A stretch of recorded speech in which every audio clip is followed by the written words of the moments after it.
This is the Angels Postcast, your instant game reaction for the Los Angeles Angels. Part of the Locked On Podcast Network. Your team every day.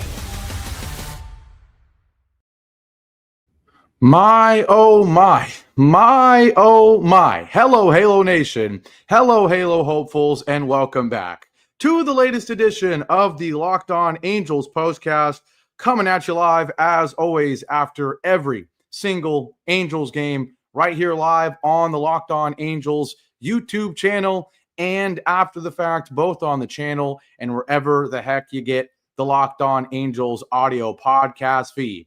If you don't know who I am, what's going on, everybody? My name is Gavin Carlson, former credentialed journalist in the LA area, spent 4 years covering East LA sports with the Daily Bruin, and now in year 2 with the Locked On Podcast Network, where it's your team every day. Our team is the Angels, and boy, oh boy, those Angels gave us a heart attack. They absolutely did. Larry says, crazy game, huh, Gavin? Kimber says, I told you not to do it, Gavin, as in don't predict the series because my, oh my, I said 2-1. We finished 1-2. Oh my goodness. Jesus says these dumb MFs could have won the series. Hilarious, hilarious, hilarious. MCAT says, my, oh my is right because an absolutely crazy ball game. Jesus says, at work right now watching you, King. I appreciate it. Shout out to all you guys in here. As always, we will get to the meet and greet to whoever can make it to the game tomorrow. Vinny's the kindest person ever. He says, bring a bag with you. You have stuff for me. What? Oh my goodness. You're way too kind, Vinny. You're way too kind. Looking forward to meeting you. Absolutely. And anyone else that can make it. But the Angels gave us a heart attack in this ball game. There's no other way to put it. And I'll be honest. Again, you probably see the background behind me. I don't have my usual stuff. You might even hear some echoes on the microphone. My apartment is slowly becoming more and more empty. And I'm sitting here, watching this game while I'm unpacking things, while I'm, taking things off of the wall, picking things up that are heavy. And there was multiple times in this ball game where I almost dropped something, where I almost threw something, where I almost, just lost focus in the middle of, taking off a picture frame that's glass, right? Or taking a glass plate or anything. Because this game was pretty crazy, let's be honest. And it feels like the first 2 games were about as uneventful as they could be, right? The Angels just fell behind early and didn't do anything, right, until the game was already over. Today, the complete opposite. The Angels jump out to a 3-1 or a 3-0 lead. Then it becomes 3-1, but still, after the first inning, you're still up 2. You're feeling good. But then, of course, 2 in the third, tie it at 3. The Angels go up 5-3 in the 5th. Then they tie it at 5 in the bottom of the 6th. And then, of course, nothing until that top of the 10th we'll get to. But just a crazy game. And while we are certainly frustrated that it is a 1-2 series against these A's, much, much better than a certainly season-ending sweep, right? That's what I had as a thumbnail going into this game, was this would have been a season-ending sweep if it ended up being a sweep, right? It would have been the end. But instead, the Angels do survive, thanks in large part to the heart attack turned hold by Kenley Jansen in the bottom of the 9th inning. And so with all that being said, shout out to everybody in here, and let's get to America's favorite segment. Time to reveal where the game was won or lost. It's the turning point. We will certainly get into the player of the game. You all know where I'm going with that one, and I'm excited on where I get to go with that one. But we do have to start with the turning point, of course, because the Angels came within 90 feet of losing this baseball game, 90 feet of getting swept, and 90 feet of the season being over, right? Again, if we got swept, the season would have been over. And so obviously a very eventful bottom of the 8th inning where Reed Detmers gets the first 2 outs. There's 2 outs. I get it. You got a righty coming up. So the thought process is bringing the righty. I'm not going to be too against that, to be honest. If this was 2 months ago and Reed Detmers was still lights out, I would have said leave him in, let him finish the inning. But I get it. Reed Detmers is not the invincible reliever that he was a couple months ago. And so I'm fine with bringing Luis Garcia to face the righty. But unfortunately, Hernandez doubles on, again, not the hardest hit ball, but he doubles. An intentional walk against Blade makes sense because, again, you want another righty, and then you do get the ground out against Brett Harris to survive in the bottom of the 8th. That was a very scary inning, right? But it was nowhere near as scary as what we got in the bottom of the 9th inning. When Kenley Jansen comes in again, it feels like it's either 1, 2, 3 for Kenley, or it's, oh my goodness, scary, right? And outside of that, one inning against the Dodgers, unfortunately, where Kenley Jansen gives up the solo shot to Shohei Ohtani. Other than that, Kenley's been lights out. He gets the save in Game 3 of the Dodgers series. And again, he says very clearly on the radio interview after the game, this team, these young guys, they get it done against elite teams in this league. What I need from them is to get it done against other teams. We see what happens the last 2 games. And boy, oh boy, I'm sitting there watching Kenley load the bases.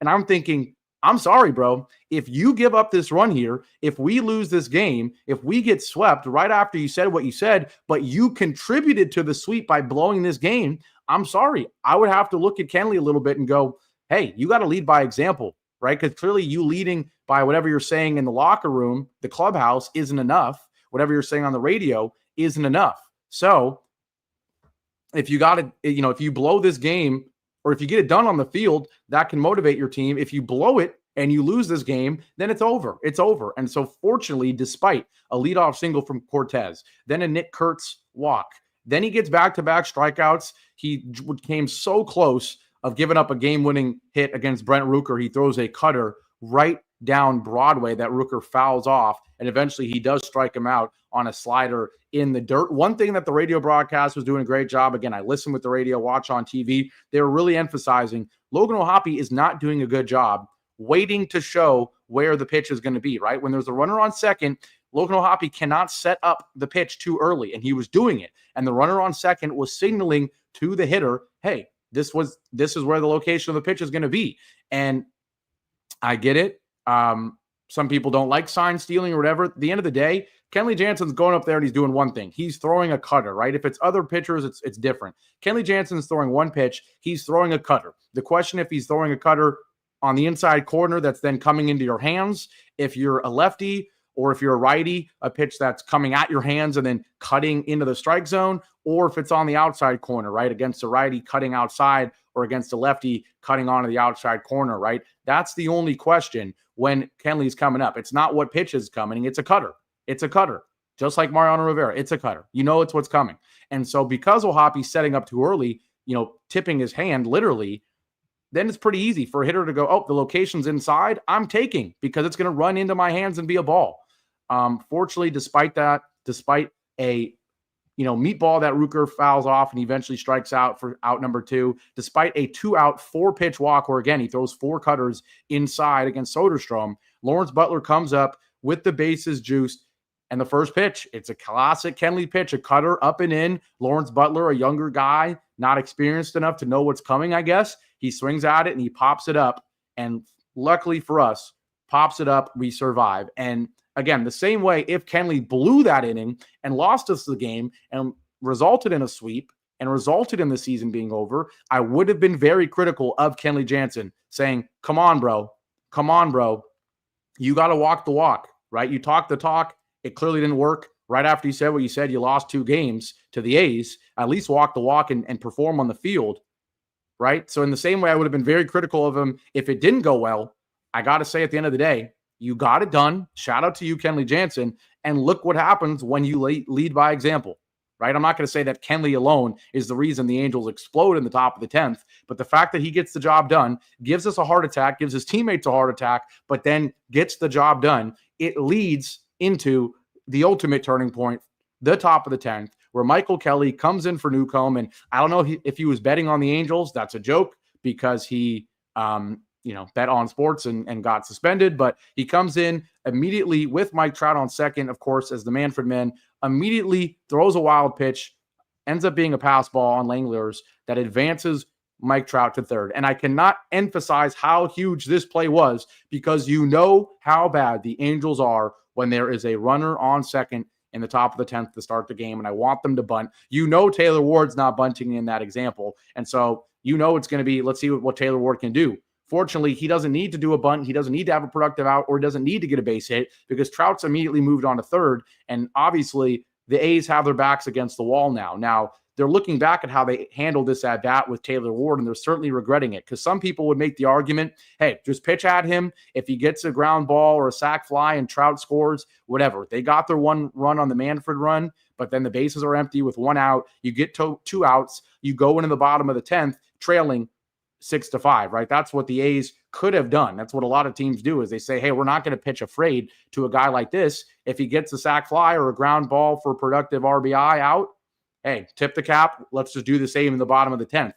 Instead, they do the opposite, which is really try to pitch away from Taylor Ward, saying, hey, we don't want to throw you anything you can hit. We're going to try to get out of this inning without giving up any runs. And boy, oh boy, did that backfire. 5-pitch walk. All 5 balls were outside on the outside corner, out of the plate or off the plate. Taylor Ward does swing out one of them, but he ends up walking, of course. And so now you've got bases juiced with nobody out. I guess it sets up a double play opportunity. Maybe they're hoping that Jo Adell can strike out because he does that so often. A lot of pitches on the outside corner again to Jo Adell. But fortunately, Jo Adell does a great job fouling a couple off. And then ironically, the 3-2 sweeper, not close to the zone, way on the outside corner, that's the one he's able to poke into right center field. Obviously scores Trout. It's first and second. Jo Adell gets his 4th RBI of the ball game. And then, of course, you know how happy I was to see, of all people, Logan O'Hoppe drop down a beautiful bunt with runners on first and second. Both advance. He almost beat it out himself. Christian Moore gets an RBI on the fielder's choice, a ground ball. And then, of course, things blew up from there. Ben Bowden comes in for Michael Kelly, and the Angels explode. Luis Rengifo with a beautiful triple. Adell scores and Moore scores. That really ended it. It was 9-5. And then the cherry on top, a Bryce Teodosio sac fly, and then the solo shot from Zach Neto that made it 11-5. A 6-run inning, a 6-run top of the 10th. And of course, it makes it very easy for Jose Fermin to then go 1-2-3 in the bottom of the 10th when you have a lead like that. But again, to summarize things, Kenley Jansen was this close to having the season end and me being very critical of him for not backing up his words, but instead he gets out of it, and then the Angels come through in a big way in the top of the 10th. That walk on Taylor Ward was huge, but the pass ball to advance Trout to start the whole thing. In my opinion, if that doesn't happen, we're looking at a very different inning where maybe the Angels don't score a run and their season is over. Fortunately, that's not what happened. The Angels pick up the 11-5 win to avoid the sweep here on Sunday in Sacramento. They move to 16-64. Of course, still not theoretically out of the wild card race, but the moral of the story is they're not officially done. And if they got swept by the A's after sweeping the Dodgers, they would have been officially done. Now, when we come back from our break, we got to get to the player of the game. You know who it is, not only because of what he did in the top of the 10th, but what he did earlier. And also an honorable mention for player of the game, a guy who's been really encouraging as of late. We'll get to all of that, and we'll look ahead to the next series, including the meet and greet at the Big A tomorrow. We'll do all of that after our break here on a victory edition. Haven't gotten to say that in 2 days of the Locked On Angels Postcast. I'll be right back.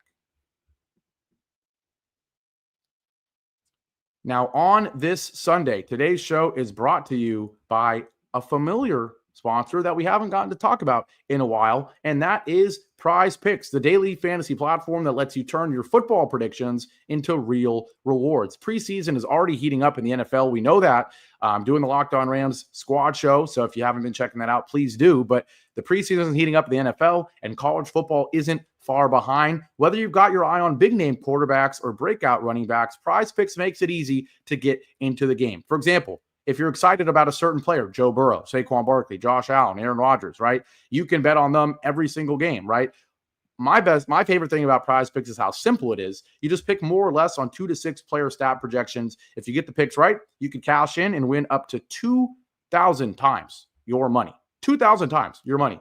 I've used Prize Picks for a couple seasons now. And I just love how simple it is. I can get a lineup in. If you know anything about me, I do things very last minute. You might even know that by how I barely get on this show on time every time. I do things last minute, and that's why Prize Picks is the perfect fit for me, because you can get a lineup done in seconds right before kickoff and be ready to go. So download the Prize Picks app today and use code LOCKEDONMLB to get $50 in lineups after you play your first $5 lineup. That's code LOCKEDONMLB to get $50 in lineups after your first $5 play. Prize Picks, run your game. And today's show is also brought to you by another great sports betting partner, and that is FanDuel. August 26th is now just 9 days away. That's officially FanDuel Futures Day, a brand new holiday for football fans who live for bold predictions and preseason hunches.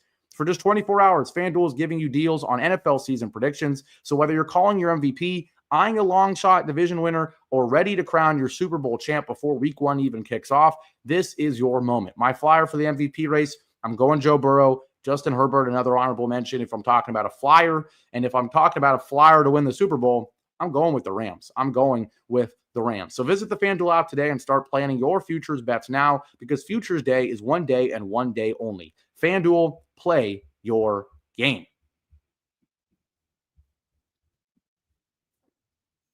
Back here live on a victory edition of the Locked On Angels Postcast. Angels 11, Athletics, A's, Oakland, Sacramento, whatever you want to call them, 5. It was 5-5 going into the bottom of the ninth. Kenley Jansen loads the bases with 2 outs, but gets a 2-out pop-up from Lawrence Butler. Then in the top of the 10th, the Angels explode for 6 runs to hold on with an 11-5 victory and avoid the sweep. Now, we talked about a guy who had one of the big RBI swings in the 10th, but that was not his biggest swing of the ball game. And that takes us to the player of the game.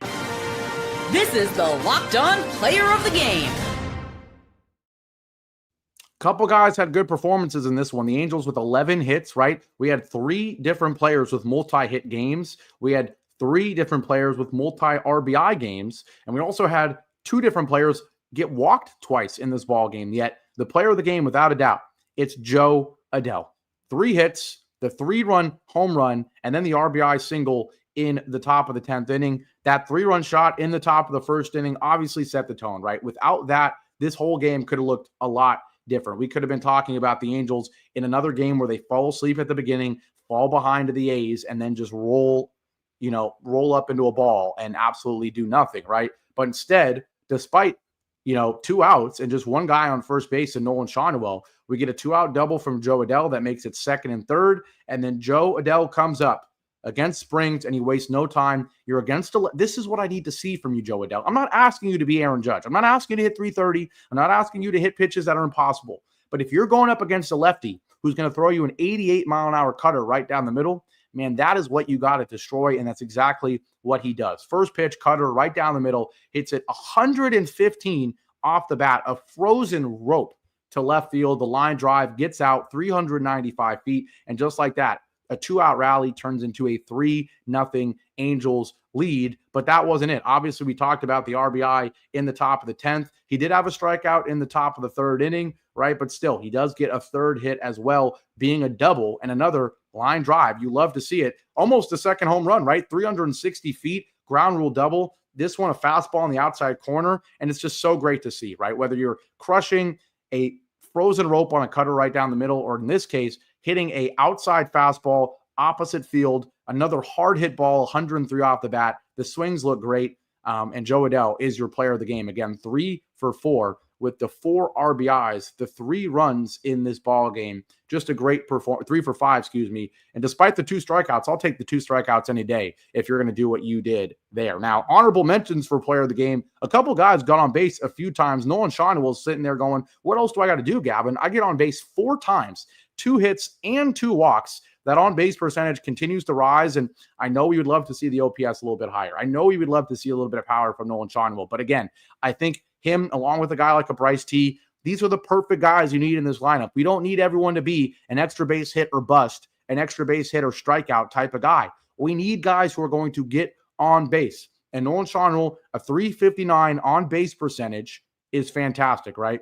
The low strikeouts, the amount of walks this guy has this season, it's all what you want to see. He's up to he's up to 56 walks. He finished last year with 68 walks. He can easily get more than 68 this season, right? And if you look at his stats from last year, he had 250. He had another rough start, right? 250, and the on-base percentage was 343. The slug was just 362, and the OPS was 705. Look at him right now. Average right at 270, 269 now. The on-base percentage all the way up at 359. The slug all the way up at 390, and the OPS right under 750. So is it a world-breaking season for Nolan Schanuel? Of course not, but it's still growth. he's still a lot better than the guy we saw 2 years ago and even the guy we saw last year. A lot of pressure with him at the 2 spot, and he's delivered. Zach Neto, obviously a quiet game, 3 strikeouts until the top of the 10th inning. The game's already over, but we will still absolutely love to see the solo shot from him. His average up to 270, the OPS up to 811. Mike Trout, I know, another game with 2 strikeouts, another game with no hits, but he does get 2 walks. The OPS is still tied for the highest on the team with Zach Neto, which is hilarious. Then Taylor Ward, 2 hits for him and a walk. He gets on base 3 times. So just think about me going through this top 5 right here, right? Neto, a solo shot. Sean Newell on base 4 times. Trout on base twice.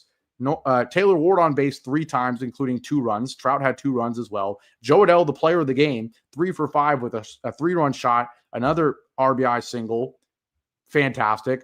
Ohapi, unfortunately, he's just brutal, man. There's no other way to put it. Struggling behind the plate, whether it's tipping pitches, framing, yada, yada, yada, and another 0 for 4 with 2 strikeouts. Really concerning, but something that's not concerning, Christian Moore in this ballgame. Because Christian Moore, yes, just 1 hit, but 3 RBIs. He has the big swing. He also gets on via the walk. You love to see it again. The average is 186. We know he's just getting started. The guy only has 86 at-bats, but what I want to see from him is good at-bats. And if you can hit 1 ball hard each game, that's what you want to see, and that's what he's doing right now. Of course, we'd love to see him accelerate in terms of his fielding ability as well. Oswald Peraza gets a base hit. That's a miracle. Rengifo with a huge 2 RBI triple. And Teodosio, despite not getting a hit, he does get an RBI and get it on via a walk as well. So he's still respectable there, right? But with all that being said, the Angels pick up a huge win. We've got to give a shout out to the bullpen, right? Because unfortunately, Jose Soriano not great in this one. 5 2/3, gives up 5 earned runs,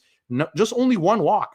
But one of those games where, Soriano was pitching to contact, only 5 strikeouts, but the contact was not weak, man. 3 home runs, 8 hits. Not a great start for him. His ERA is right at 4, but fortunately, the bullpen was good, right? No runs the rest of the way. Brock Burke gets 1 out. Detmers goes 1 2/3. Garcia gets 1 out. Kenley with that crazy 9th, and then Fermin with the perfect 10th. So we will absolutely take that. Final other stats, Angels 6 for 14 with runners in scoring position. It's quite simple. I mean, a lot of that came in the 11th, or the 10th, but that's why he won this ball game, right? So great win. We will absolutely take it. I'll be honest, I have not been able to see your comments. It was glitching, but now I can again. Let's see if I missed anything else. Let's see. It was the Joe and Mo show today. Love to see that. What else do we got here? Anything? People criticizing Ray Montgomery. That's fair. John says, if we had a competent 4th and 5th starter, we'd be above 500. I agree with that. I mean, we're only 4 games below 500 when we had basically a guaranteed loss every time the 5th guy starts. And really, let's be honest, 3rd and 4th guys, Tyler Anderson and Kyle Hendricks, they're coin flips leaning towards the other team every time they start. But absolutely love to see it.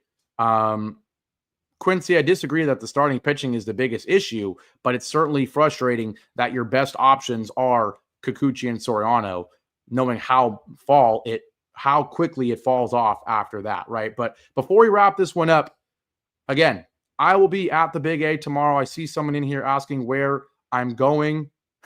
Eric making the joke, Locked On College of the Redwoods. That's hilarious. I also saw some people in here talking about San Francisco. I think someone said they were there and talking about how beautiful it is. I love it. I know you people down here love to rip on SF. I'm still pro SF. I'm from the Bay. I know there's parts of it that aren't wonderful, but MCAT in here saying it's a gorgeous city. Love to hear that. I hope it wasn't sarcastic. Again, yes, for people asking, I'm moving back to the Bay. That's why my apartment is becoming more and more empty and having more and more of an echo every show. But before I leave, I will be at the Big A tomorrow. So please, please, please, if you're in SoCal and you were considering going to a game this week, I'm not asking you to, change your plans or anything, but if you were considering going to a game this week, if you were going to go to a game against the Reds anyways, might as well make it Monday, right? I already know a few people will be there. Vinny says he's got a freaking care package for me, which is insane. But if anyone else can make it, let me know. Hit me up on Twitter or in the YouTube comments. Would love to meet anybody else there. And then once I am at the game, I will be on Twitter letting people know where I'm at so we can meet up before the game, during the game, after the game, everything, right? So, again, Vinny, you're ridiculously nice, insane. If anyone else can make it, would love to meet you. I'll be there with a couple of my pals as well. But with all that being said, we're going to wrap it up. Fantastic. When someone's asking who's going to be the new host, there's no new host. I'm not going anywhere, guys. I'm not going anywhere. I'm still Locked On Angels the rest of this season, the rest of next year. The plan is to be doing this forever. I'm just going to be doing it from from the Bay. That's all. And certainly I'll be down in LA plenty. I got my lady down here in LA. I got plenty of friends down here in LA. I'm going to be making it down to LA for a UCLA game or two anyways. Plus, absolutely, an Angel game or two next year. Maybe an Angel game before this season ends. It all depends on how busy my work schedule will be. Vinny, I will not forget to bring a bag. You're the man. Absolutely love you. And yes, sir, Evan, appreciate all the kind words from you. I'm not leaving anywhere. I'm not leaving. Don't worry. You're saying to meet at Brewery X or Jesus, you're going to be there? Okay. I might. It depends on what my other guys are doing in terms of how early we're getting there and everything, because, obviously it is a drive for me. But if I am there early enough, would love to meet you at Brewery X. If not, meet me inside the ballpark. I assume this is you saying you're going to be there. So looking forward to seeing it. Looking forward to seeing you for sure. No, Fury. I'm not leaving Locked On Angels. No need to be scared or anything. I'm just, it's a remote show. I'll be doing it from remote, in SF instead of LA, right? So no worries on if anybody who says or can't make it. This is not me saying you got to make it to a game or anything. It's just anyone who was already planning to go, met up with Scott at the last game, and it was a great time. So if anyone else can, I want to meet you. But have a great rest of your Sunday, guys. The vibes are great after a win like this. Looking forward to seeing anybody at the game tomorrow. I will be doing the show tomorrow probably from my car or maybe from the stadium if I can get some service, but probably from my car. And then, and then, of course, Tuesday's show will be right back to normal in front of here. Wednesday's show will be from my grandma's place in Santa Clarita again. And then Thursday's show will be in San Francisco. I mean, more specifically where I live, Redwood City, but it will be in the Bay Area. Eric saying the Angels need to play the Giants in the Bay. That would be fantastic. If the Angels could, have to play in San Francisco every year, that would be a great opportunity to still meet up with you guys. I guess there's no game Thursday, so I don't know what I'm saying. But Monday, I'll be at the game. Tuesday, I'll be doing the show from here. Wednesday, I'll be doing the show at my grandmother's place. And then Thursday, I'll be driving to the Bay Area, and then I'll see you Friday night again. So shout out to everybody. Have a great rest of your Sunday. And as always, go Angels, baby. Light that baby up.